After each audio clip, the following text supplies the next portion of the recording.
আপনার এলাকার মধ্যে হিন্দু খ্রিস্টান বৌদ্ধ যদি থাকে, আপনি মুসলমান, বলেন না রে বাবা, সবার মালিক তো অন্য কেউ না, কে? আমার মালিক আমার আল্লাহ, আমার রব আমার আল্লাহ।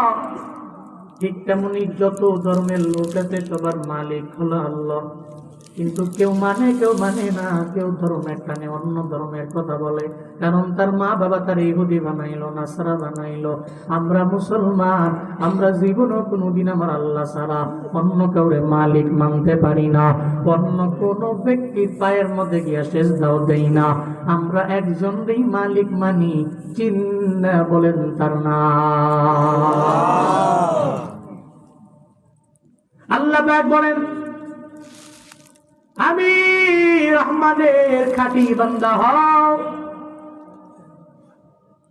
সবাই তো নামের বান্দা, বলে আমার দাদাই মুসলমান ছিল, আমার বাবাই মুসলমান, এদের ঘরে জন্ম নেওয়ার কারণে আমি একজন মুসলমান হয়ে গেলাম। না রে বাবা, গুণের মুসলমান হওয়া লাগবে গুণের মুমিন। আর এই গুণের মুমিন হওয়ার জন্য এক নম্বরে আল্লাহ পাক বলেন, যারা আমি রহমানের খাঁটি বান্দা, এদের এক নম্বরে এদের গুণ হলো ইয়ামশুনা আলাল আরদি হাওনা। এরা জমিনের মধ্যে চলবে, জীবনেও কোনোদিন অহংকারের ভাব নিয়ে এরা চলে না, তাকাব্বুরি নিয়ে চলে না।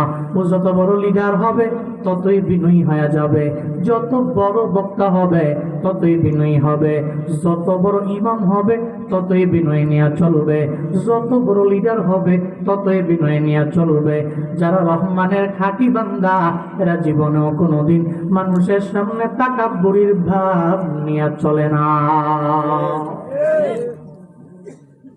এখন আপনি মিলাবেন, বক্তা সাহেব উনি যদি তাকাব্বুরি করে, তাহলে রহমানের খাঁটি বান্দা না। জমিনের মধ্যে যদি এমন ভাব নিয়ে চলে লিডার, তাহলে ওই নেতা জীবনেও কোনোদিন রহমানের খাঁটি বান্দা নয়। রহমানের খাঁটি বান্দা হওয়ার জন্য এক নম্বরে গুণ লাগবে, জমিনের মধ্যে বিনয় নিয়ে চলবে, তাওয়াজু নিয়ে চলবে, এমন ভাবে ভাব নিয়ে চলবে না মনে হয় জমিনটারে উঠে ফেলবে, জমিনের মাটি গুলারে উঠে ফেলবে, এমন ভাব নিয়ে চলে না। কারণ যারা রহমানের খাঁটি বান্দা, এরা চিন্তা করে আমার আল্লাহ আমার জীবন দিল, তবে জীবন তো শেষ না, 70 বছরের জিন্দেগি, 50 বছরের জিন্দেগি আমার, এরপরে তো হয়ে যাবে আমার মরণ। ওই কবরের মধ্যে থাকবো আমি একা, আবার কবরের জিন্দেগির পরে আমার আল্লাহর সাথে হবে আমার মোলাকাত। আমি আল্লাহর দরবারে তাকাব্বুরি নিয়ে গেলে আমার আল্লাহ জীবনেও কোনোদিন এটা বরদাস্ত করবে না, কারণ তাকাব্বুরি অহংকার এটা আমার মাওলার চাদর, আজমত আর বরত্ব আমার রবের লুঙ্গি। হাদিসে কুদসিতে আল্লাহ বলেন, আল কিবরিয়াউ রিদাই ওয়াল আজমাতু ইজারি ফামান নাযাআনি ওয়াহিদাম মিনহুমা ফাযাবতুহু ফিন্নার। আল্লাহ কয়, আল কিবরিয়াউ রিদাই, অহংকার হলো আমি রবের চাদর, ওয়াল আজমাতু ইজারি, বরত্ব হলো আমি রবের লুঙ্গি। ফামান নাযাআনি ওয়াহিদাম মিনহুমা, আমার যে বান্দা এই দুইটার একটা নিয়ে টানাটানি করবে, ঝগড়া লাগাইয়া দিবে, ফাযাবতুহু ফিন্নার, আমি আল্লাহ ওই বান্দার জান্নাতে দিব না, বরং জাহান্নামে নিক্ষেপ করব। চিল্লা পড়া যাবে কি নাউজুবিল্লাহ। রহমানের খাঁটি বান্দা অন্তরে গেছে রে, অহংকার তো চাইলে করতে পারে আমার মালিক, আল্লাহ তো চাইলে তাকাব্বুরি করতে পারেন, কারণ আমার আল্লাহ লয় নাই, আল্লাহর ক্ষয় নাই। লাম ইয়ালিদ ওয়া লাম ইউলাদ ওয়া লাম ইয়াকুল লাহু কুফুয়ান আহাদ। রবের পরিচয় তো এমন, আমার আল্লাহর কোনো ছেলেও নাই, মেয়েও নাই, আমার আল্লাহর মাও নাই, আমার আল্লাহর বাবাও নাই, কাউরে জন্ম দেন নাই, কারো থেকে জন্ম নেন নাই, এটা ওনার পরিচয়। আমি বক্তা সাহেব বয়ান করি, তবে ড্রাইভিং করতে গেলে আমার ড্রাইভার লাগে কি লাগে না? মাটি কাটতে আমি পারি না, মাটি কাটনেওয়ালা একজন আছে, আমার বাড়ির কোনো কাজে আমি ওই মাটি কাটনেওয়ালার দরজার সামনে গিয়ে দাঁড়ায়া বলে, এই মাটি কাটনেওয়ালা আগামীকাল তুমি আমার বাড়ির মাটি কাটবা, মাটি কাটনে ওলা আসে, এর মানে মাটি আমি কাটতে পারি না, আমার লোক লাগে। ড্রাইভিং আমি সবসময় করতে পারি না, আমার ড্রাইভার লাগে। ক্যামেরা আমি চালাইতে পারি না, ক্যামেরার ম্যান লাগে। এর মানে আমি তো জীবনও কোনোদিন সব কিছু আমি পারি না, আমার একজন না একজনের দরবারে যাওয়াই লাগবে। দুনিয়াতে কোনো বান্দাই তো স্বয়ং সম্পন্ন না, যত বড় ধনী হবে না কেন আর একজনের দরবারে যাওয়া লাগে। আল্লাহ পাক বলেন, বান্দা আমি রব তোর এমন মালিক, আমি আল্লাহর কোনো ছেলেও নাই, কোনো মেয়েও নাই, আমি আল্লাহর মাও নাই, আমি আল্লাহর বাবাও নাই। ওয়ালাম ইয়াকুল্লাহু কুফুয়ান আহাদ, আল্লাহর সাথে সমকক্ষ নাই। আল্লাহুস সামাদ, আল্লাহ হলেন অমুখাপেক্ষী আমার মাওলা। তোরা কোনো কাজের জন্য আর একজনের দরবারে যাও, আমি আল্লাহ যাই না, কারণ সব দিক থেকে স্বয়ং সম্পূর্ণ একজন। চিল্লা বলেন তার নাম। এই জন্য রহমানের বান্দা মনে মনে চিন্তা করে নাই, আল্লাহ তো আমার স্বয়ং সম্পূর্ণ রব, চাইলে উনি অহংকার করতে পারে, আমার দ্বারা মানায় না। যে জায়গায় মরণের কোনো গ্যারান্টি নেই, ওই জায়গায় তো অহংকার তোমার আমার দ্বারা সাজে না। কোন জায়গায় মালাকুল মউত এসে আমার দরবারে আমার ভেতর থেকে পান পাখিটা উড়াল দিয়ে নিয়ে চলে যাবে রে বাবা, কেউ জানে না। কোনো মা বাবা জানে না, কোনো ডাক্তার জানে না, কোনো কবিরাজ জানে না, যে নিজের একজন করে ও বলতে পারবে না। ওয়ালিকুল্লি উম্মাতিন আজাল, ইযা জাআ আজালুহুম লা ইস্তাখিরুনা সাআতাও ওয়া লা ইস্তাকদিমুন। আল্লাহ বলে প্রত্যেকটা উম্মতের জন্য টাইম আছে নির্ধারিত। ইযা জাআ আজালুহুম, যখন তাদের ওই নির্দিষ্ট টাইম তাদের সামনে আসবে, লা ইস্তাখিরুনা সাআ ওয়া লা ইস্তাকদিমুন, এক সেকেন্ড আগেও হবে না, পরেও হবে না রে বাবা। আপনার বাবাই যে মারা গেল, আপনার বাবাই জানতো না, দাদাই মারা গেল জানতো না, এরা মারা যাবে। তবে মুমিন হলে 40 দিন আগে জানতে পারে। কেমনে? তবে ওদিনই মরবে এটা জানে না। ওই বান্দার অন্তরের মধ্যে কেন যেন নাড়া দেয়, যারা আমার বাবের খাঁটি বান্দা, এরা মরণের আগেই দেখবেন মানুষের দ্বারে দ্বারে যায়, আর যা কয় আইসা দোকানে আর জীবনে কত আড্ডা দিলাম, তোদের মনের মধ্যে কষ্ট দিলাম, আমারে মাফ করে দিও, মনে হয় দুনিয়ার মধ্যে আমি বাঁচবো না। দেখবেন সন্তানাদি করে ডাকে, এই সন্তানেরা আমি বাবার জন্য রবের দরবারে দোয়া কইরো, আমার মরণের সময় কান্না কইরো না। আপনার মা যদি মুমিনা নারী হয়, আপনার মায়ের মরণের আগে আপনি দেখছেন 40 দিন আগে থেকে আপনার মায়ের আচরণটা কেমন জানি হয়ে গেছে। এরকম আছে না নাই? মুমিন জানতে পারে, মুমিন বুঝতে পারে 40 দিন পরে হবে আমার মরণ, তবে আমি মারা যাব কোন জায়গায় মরবো এই ব্যাপারে আমার জানা নাই। আছে? জানেন নাকি কোন জায়গায় মরবেন? যেহেতু জানা নাই, সেহেতু আমার আপনার দ্বারা তো তাকাব্বুরি মানায় না, আমার আপনার দ্বারা অহংকার মানায় না, আমার আপনার দ্বারা নিজের বড় মনে করে এটা সাজায় না। যারা দুনিয়াতে অহংকার করে এরা জীবনেও তো খাঁটি রবের বান্দা না, এরা শয়তানের একজন পরম বন্ধু। চিল্লা কও ঠিক কিনা? কারণ শয়তানের বড় দোষ ছিল তাকাব্বুরি। وَإِذْ قَالَ رَبُّكَ لِلْمَلَائِكَةِ اسْجُدُوا لِآدَمَ فَسَجَدُوا إِلَّا إِبْلِيسَ أَبَى وَاسْتَكْبَرَ وَكَانَ مِنَ الْكَافِرِينَ। চিল্লা বলেন কথা কার?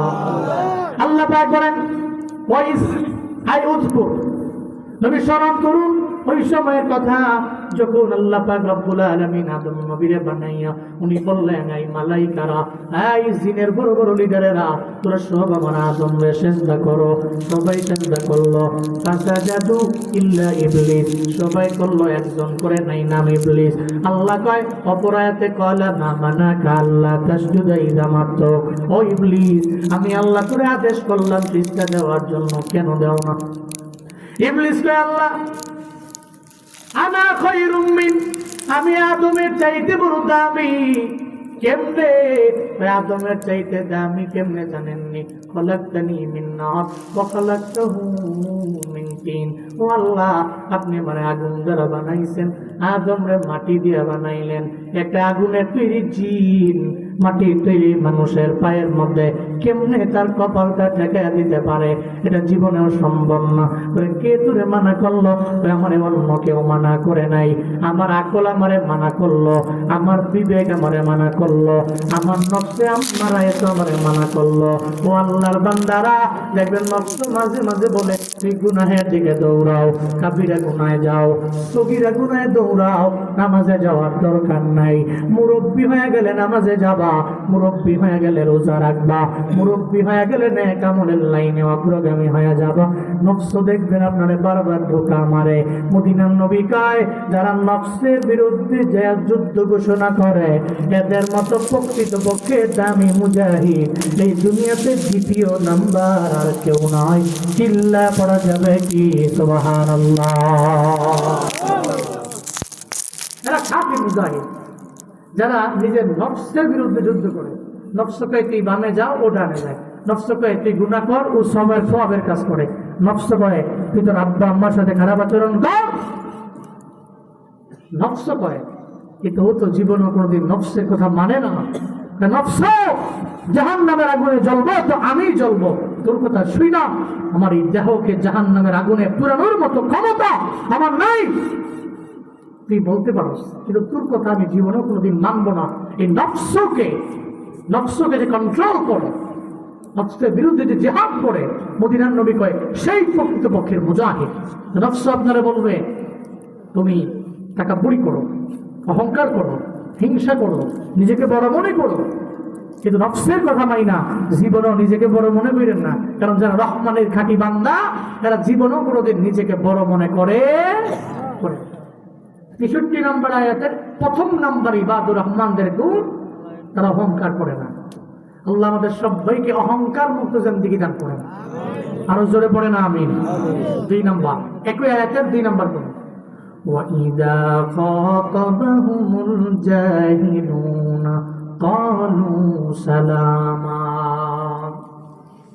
আল্লাহ পাক বলেন ১ নম্বরে গুণ, জমিনের মধ্যে এরা বিনয় নিয়ে চলবে, তাওয়াজু নিয়ে চলবে। ২ নম্বরে মুমিন বান্দার গুণ হলো, যদি কেউ পায়ের মধ্যে পাড়া দিয়ে ঝগড়া করার জন্য আসে, এরা জীবনেও কোনোদিন ঝগড়া করার জন্য যাবে না।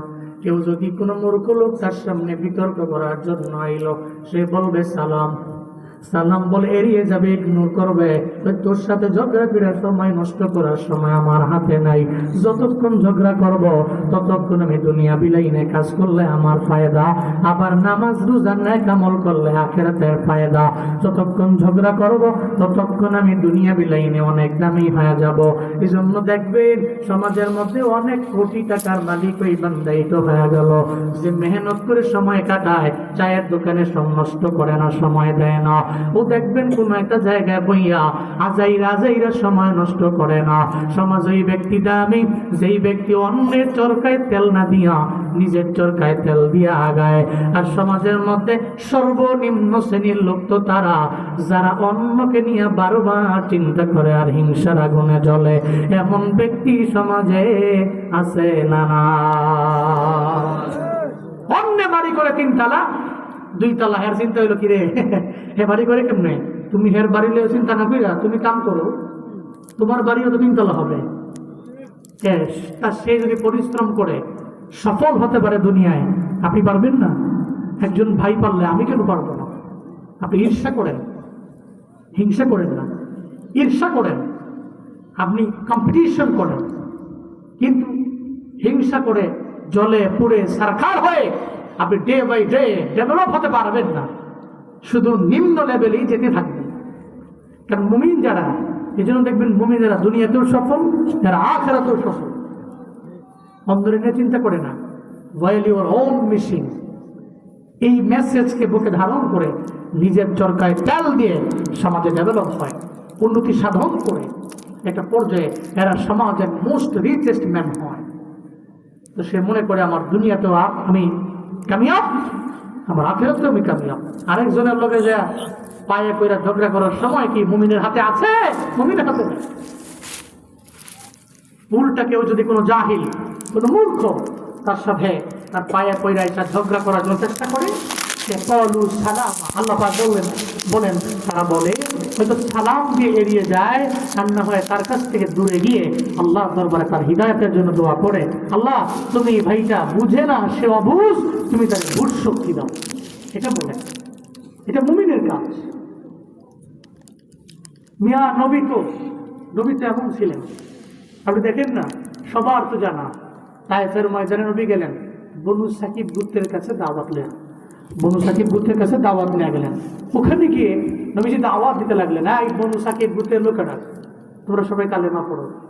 নবীজি মনে মনে চিন্তা ভাবনা করলেন, আমি তো ছোটবেলায় ওদের কাছে গেছিলাম, যদি এখন আবার নবুয়তের দাওয়াত নিয়ে যাই, একটা লোক যদি কালেমা পড়ে তো আমি নবীর মনটা শান্তি পাবে। বনু সাকিব গোত্রের একজন লোক, ছোটবেলায় আমি গেছিলাম, এখন নবুয়ত পাওয়ার পরও আইলাম, আর একজন লোক কালেমা পড়ে মুসলমান হয়ে গেলে এটা আমার জন্য ফায়দা। নবীজি গেলেন, কিন্তু বনু সাকিব গোত্রের একজন লোক আমার নবীর হাতে কালেমা পড়ে নাই। উল্টো খারাপ লোকেরা লেলিয়ে দিল পাগলদের, এই মোহাম্মদ কালেমার দাওয়াত দেওয়ার জন্য আমাদের এলাকার মধ্যে এল, এই গোত্রের লোকেরা বালকদের পাগলদের লাগাই দিল, আমার নবীর বিরুদ্ধে লেলিয়ে দিল, আমার নবীরে মারতে মারতে এরা আঘাত করতে লাগলো। নবী দাওয়াত দেয় কালেমার, নবী তো টাকার জন্য যায় নাই, উনি যে এদের বাড়িও দখল করে নাই, আমার নবী এদের উটের পালগুলো দখল করার জন্য ওখানে যান নাই। আমার নবীর এরপরও এরা এত পরিমাণে আঘাত দিতে লাগলো, নবীর একটা পর্যায়ে পুরা দেহ মুবারক রক্তে লাল হয়ে গেল, রঞ্জিত হয়ে গেল আমার পয়গম্বর। এমন হালাতে আমার নবীর জুতা মুবারকের সাথে পা মুবারক লেগে গেল রক্তে রঞ্জিত হইয়া। আমার নবী আঙ্গুরের গাছের কিনারার মধ্যে গিয়ে নবী বসে রইলেন। এই সিরাজগঞ্জের মুসলমানেরা, গাজীপুরের মুসলমানেরা, আমায় বলেন না রে বাবা, আমার নবীরে যে এরা মাইরা আঘাত করে নবীরে দুর্বল বানায়, দুনিয়ার কেউ যদিও দেখে না, আমার আল্লাহ দেখে কি দেখে না? আল্লাহ কয়, ও জিবরাইল, নবীর দরবারে পাহাড়ের নিয়োজিত ফেরেশতা লইয়া চলো। নবী আমার ক্লান্ত হয়ে দুর্বল হয়ে বসে আছেন, আমি আল্লাহ জীবনও কোনোদিন এটা সহ্য করতে পারি না। আর যাও না রে জিবরাইল। যখন জিবরাইল পাহাড়ের নিয়োজিত ফেরেশতাদের লিডার নয়া আমার নবীর সামনে এসে হাজির হয়ে গেলেন। আসসালাতু ওয়াসসালামু আলাইকা ইয়া রাসূলুল্লাহ। আমার নবীর সালাম দেয়। নবী কয়, জিবরাইল দেখো না, আমারে মারতে মারতে তায়েফের লোকেরা আমার পা মুবারকের সাথে জুতা লেগে গেছে, রক্তে রঞ্জিত হয়ে গেছে আমার পুরো বডি মুবারক। জিবরাইলকে নবী এই জন্যই তো আপনার সাথে পরিচিত করাইবার জন্য একজন ফেরেশতা নিয়ে আইলাম। জিবরাইল কয়, ও পয়গম্বর, উনি হলো এই পাহাড়ের নিয়োজিত একজন ফেরেশতা। আমার নবী কয়, এই তোমার পরিচয় আমায় দাও। উনি বলে, আসসালাতু ওয়াসসালামু আলাইকা ইয়া রাসূলুল্লাহ। নবী গো, জীবনে কোনোদিন আপনার সাথে আমার মোলাকাত হয় নাই, আপনার সাথে আমার সাক্ষাৎ হয় নাই। আল্লাহ পাক আপনার চোখের পানি আমার আল্লাহ বরদাস্ত করতে পারেন নাই, আপনার শরীর মুবারকের রক্ত মুবারক দেখে আমার আল্লাহ সহ্য করতে পারে নাই। আমারে পাঠায় দিয়েছে আপনার দরবারে। পাহাড়ের সব কিছুর দায়িত্ব আমার, যদি আপনি একটু বলেন তাহলে এই পাহাড় গুলা আমি উঠাইয়া বনু সাকিব গোত্রের উপরে চাপায়া দিব। এরা একটা লোকও এই জমিনের মধ্যে বাঁচতেও পারবে না, এরা থাকতেও পারবে না। আমার মায়ার নবী কয়, না রে না, ও ফেরেশতা, এই বান্দারা বুঝে নাই, এই উম্মতেরা আমার কালেমার দাওয়াতটারে বুঝে নাই, আমার দ্বীনি লাইনের দাওয়াতটা বুঝে নাই, আমার উম্মতেরা বুঝে নাই। তবে এই প্রজন্ম না বুঝলে আরেকটা প্রজন্ম এমন আসবে যারা আমার নবীরে হারে হারে হারে হারে চিনবে। এই প্রজন্ম, এক প্রজন্ম যারা না চিনে, পরবর্তী প্রজন্ম তো তারে ভালো করেই চিনে। যদিও বর্তমান প্রজন্মের পোলাপানেরা এরা যদিও দামি দামি উলামায়ে কেরামদের এরা চিনে না, এরা আলেমদের কদর দিতে বোঝে না, আলেমদের কদর দিতে জানে না। এমন এক প্রজন্ম আসবে উলামায়ে কেরামের কদর দেওয়া শিখবে, উলামায়ে কেরামের সম্মান করা শিখবে, উলামায়ে কেরামদের এরা দাম দিতে শিখবে। এই জন্য তো কেউ তাদের বদদুয়া দেয় না। আমার নবী কয়, ফেরেশতারে এদের মাইরো না, এদের ধইরো না, এদের উপরে আঘাত কইরো না, আযাব দিও না, কোনো গজব আসমান থেকে এদের উপরে নাজিল করো না। বরং আমি নবী এদের জন্য দোয়া করে দেই, এদের জন্য আমার বিন্দু মাত্র পরিমাণ রাগ নাই। আমি নবী আল্লাহর দরবারে দোয়া করি, আল্লাহ তায়েফের লোকদের তুমি বুঝ দেও, হিদায়াত নামক দৌলত দাও। আল্লাহ কয় আমার নবী এমন গুণে গুণান্বিত, আমার যারা খাঁটি বান্দা এরাও তো এই গুণে গুণান্বিত হয়ে যাবে। এদের সাথে ঝগড়া করার জন্য যে পায়ে পরে ঝগড়া করতে আসবে, এরা ঝগড়া করবে না, বরং এদের জন্য মুনাজাত করে রবে দরবারে হিদায়াতের দোয়া করবে। চিল্লা পড়বেন কি মারহাবা। এরা জীবনেও কোনোদিন ঝগড়া করতে যাবে না। নবীর জিন্দেগিটা নবীর এমন ছিল, এই জন্য আল্লাহ কয় আমার খাঁটি বান্দাদের 2 নম্বর গুণ হলো এরা ঝগড়া করে সময় যতক্ষণ নষ্ট করবে ততক্ষণ ডাকে আমার আল্লাহরে। সুবহানাল্লাহ পড়বেন না? আল্লাহরে ডাকে, এরা বুঝে এবং এরা মানে আমি আল্লাহর দিকে অগ্রগামী হব, আল্লাহর দিকে আমি আগে যাব। সমাজের মধ্যে দেখবেন বহু লোক আছে, এখানে অনেক বহু লোক আছেন আপনারা যারা জীবনেও কোনোদিন কারোর সাথে ঝগড়া করেন নাই, মারামারিতে নাই, হাতাহাতিতে নাই। আপনি এই চিন্তা নিয়ে ঘুরেন, দরকার কি মানুষের লগে ঝগড়া করা, একজনের দেখলে গালি দেওয়া প্রয়োজন কি? অনেকে কিন্তু এই চিন্তা নিয়ে ঘুরে। দেখবেন সমাজে সবচেয়ে দুর্বল শ্রেণীর যে লোক, উনি কারোর সঙ্গে ঝগড়া করে না, মারামারি করে না, গালিগালাজ করে না, কিন্তু সমাজে কিছু উচ্চ শ্রেণীর ব্যক্তি তার পায়ে এসে পাড়া মারে, পাড়া মাইরা উনি বুঝাতে চায় আমার সাথে ঝগড়া করো। কিন্তু বহু লোক আছে কয় তোর সাথে ঝগড়া করার সময় তোমার নাই, যতক্ষণ ঝগড়া করবো ততক্ষণ কাজ করব। মনে রাখবেন ইবাদুর রহমানদের গুণটা এমনই, উলট পালট ঝগড়া করে, বিতর্ক করে, আড্ডা দিয়ে এরা সময় নষ্ট করে না। এরা জানে দুনিয়ার জীবনটা ক্ষণিকের, যে কোনো সময় মরণ হতে পারে। আমার মরণ আসিবে কখন কেউ তো জানে না, আমার মরণ আসিবে কখন কেউ তো জানে না। আমি মরে গেলে আমায় তোমরা ভুইলা যাইও না, আমি মরে গেলে আমায় তোমরা ভুইলা যাইও না। আমার মরণ আসিবে কখন কেউ তো জানে না, আমার মরণ আসিবে কখন কেউ তো জানে না। এই দুনিয়ায় চিরজীবন থাকার জায়গা না, অন্ধকার কবর যে আমার আসল ঠিকানা। এই দুনিয়ায় চিরজীবন থাকার জায়গা না, অন্ধকার কবর যে আমার আসল ঠিকানা। সবাই রেখে আমায় চলে যাবে, সঙ্গী হবে না, সবাই রেখে আমায় চলে যাবে, সঙ্গী হবে না। ডাইনে বামে মাটি আমার মাটির বিছানা, ডাইনে বামে মাটি আমার মাটির বিছানা। আমি মরে গেলে আমায় তোমরা ভুইলা যাইও না, আমি চলে গেলে আমায় তোমরা ভুইলা যাইও না। আমার মরণ আসিবে কখন কেউ তো জানে না, আমার মরণ আসিবে কখন কেউ তো জানে না। ঠিক কিনা বলেন? আমার মরণ কোথায় আসবে আমি জানি না তো। এই জন্য মুমিনের চিন্তা হইল মরণের আগে এই 50 বছরের জিন্দেগিতে মারামারি, কাটাকাটি, রাহাজারি, খুন খারাপি, মানুষের পক্ষ থেকে বদদোয়া নিয়া খারাপ আচরণ করে ঘুরে গিয়ে লাভটা কি? ও চিন্তা করে ঝগড়া বাঁধে, বিভেদ বাঁধে, মানুষকে সবার সাথে সম্প্রীতির সাথে চলে এমনভাবে মরব যাতে আমার মরণের পরে মানুষ হাত তুলে মুনাজাত ধরে একটা বার আমার জন্য দোয়া করে। এটা মানুষ ইবাদুর রহমানদের মধ্যকার যে দামি বান্দা এরা এটা করে, ঝগড়া করে না, সমাজের মধ্যে বিশৃঙ্খলা লাগায় না, ফেতনা সৃষ্টি করে না। 2 নম্বর 63 নম্বর আয়াতে 2টা গুণ পাইলাম। 1 নম্বর গুণ কি জানো? অহংকার, অহংকার করে না। 2 নম্বর কেউ ঝগড়া করতে আসলেও সে ফিরিয়ে দেয়, ইগনোর করে সালাম দিয়ে এড়িয়ে যায়, সে ঝগড়া করে না। এটা 2টা গুণ পাইলাম একই আয়াতে। এবার 64 নম্বর আয়াতে আল্লাহ পাক বলছেন, والذين يبيتون لربهم سجدا وقياما। আল্লাহ পাক বলেন রহমানের যারা খাঁটি বান্দা এরা জমিনের মধ্যে যখন চলবে রাত পার করে দিবে, রবের কুদরতি পায়ের মধ্যে সিজদা দিয়ে এরা রাত পার করে দিবে। নামাজের কিয়ামের মধ্যে দাঁড়াইয়া লম্বা সময় আমার আল্লাহকে রাজি করার লক্ষ্যে নামাজের মধ্যে দাঁড়াইয়া থাকবে, সিজদার মধ্যে রবের কুদরতি পায়ের মধ্যে সিজদা দিয়া দিবে।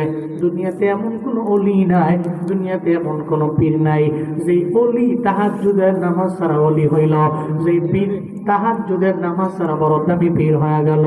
আর যারা তাহাজ্জুদের নামাজ পড়া ছাড়া নিজের অনেক বড় দামি অলি মনে করে, দামি পীর মনে করে, এদের আমরা দামি বলি না, এরা হলো ভণ্ড। এরা কি? তাহাজ্জুদের নামাজ ছাড়া আপনি আল্লাহর কাছে হবেন ইম্পসিবল। وَمِنَ اللَّيْلِ فَتَهَجَّدْ بِهِ نَافِلَةً لَكَ عَسَىٰ أَن يَبْعَثَكَ رَبُّكَ مَقَامًا مَحْمُودًا।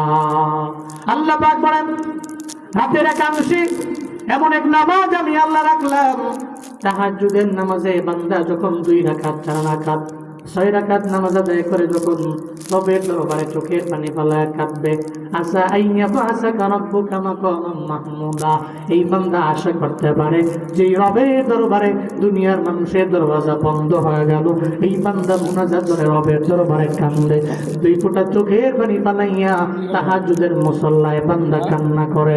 আশা করা যায় আল্লাহ পাক রব্বুল আলামিন তার প্রশংসিত একটা আসন এবং প্রশংসিত একটা স্থানে আমার আল্লাহ তারে নিয়ে যাবে। চিল্লা পড়বেন কি সুবহানাল্লাহ।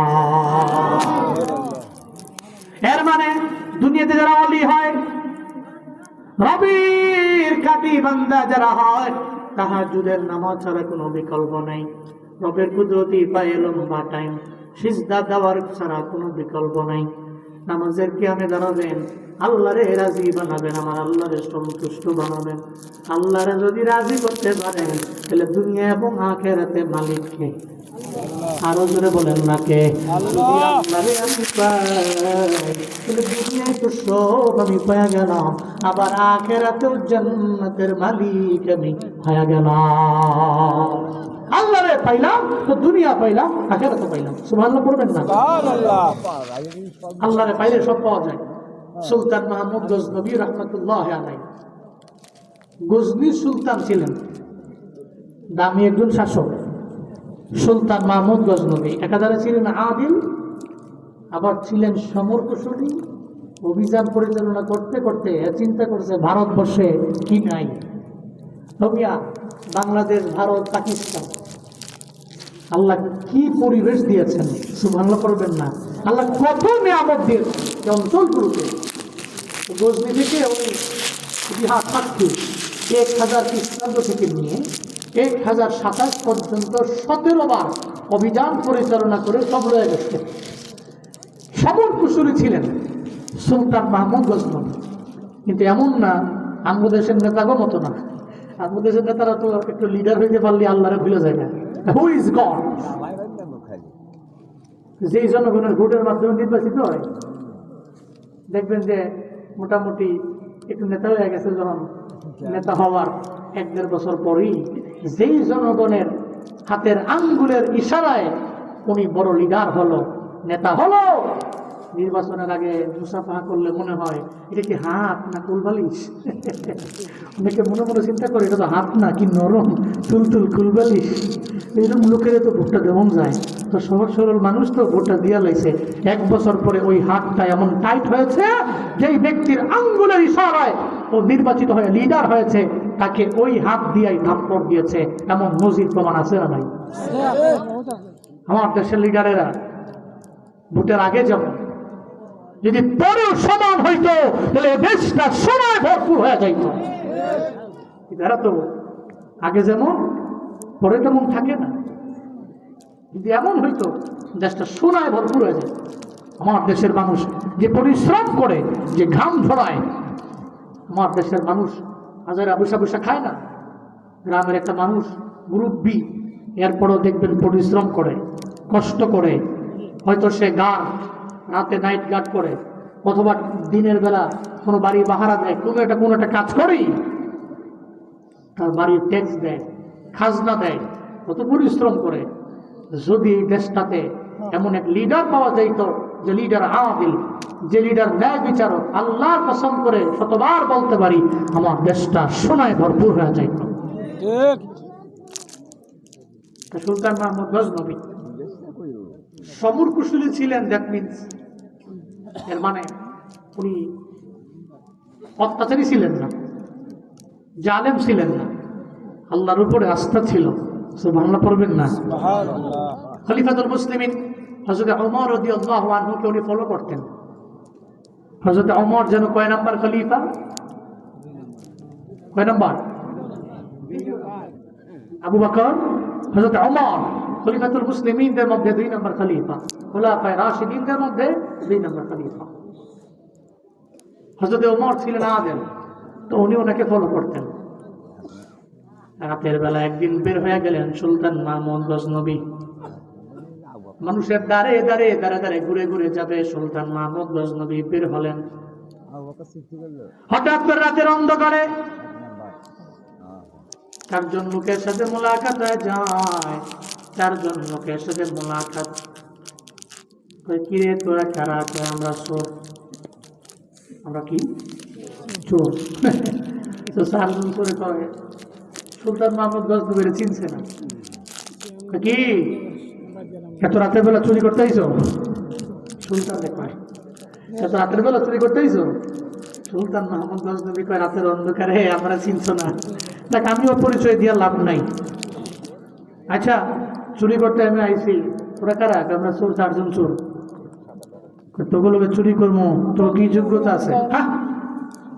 আমি যোগ্যতাওয়ালা চোরের সাথে চুরি করি, যোগ্যহীন চোরের লোকের চুরি করে ধরা খাই আমার খাবো নাকি? কি যোগ্যতা আছে? কদি 4 জন চোর।